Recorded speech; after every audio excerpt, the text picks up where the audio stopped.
Let us start our detailed inspection at the left forward fuselage.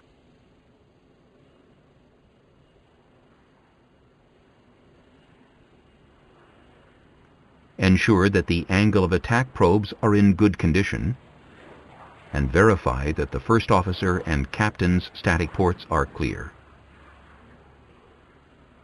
Check the condition of the avionics equipment vent air inlet valve. Ensure that the oxygen bay is closed and that the oxygen overboard discharge indicator is in green. Note: a toilet servicing door may be installed in this area. If installed, verify that it is closed. We will now move along to the nose section.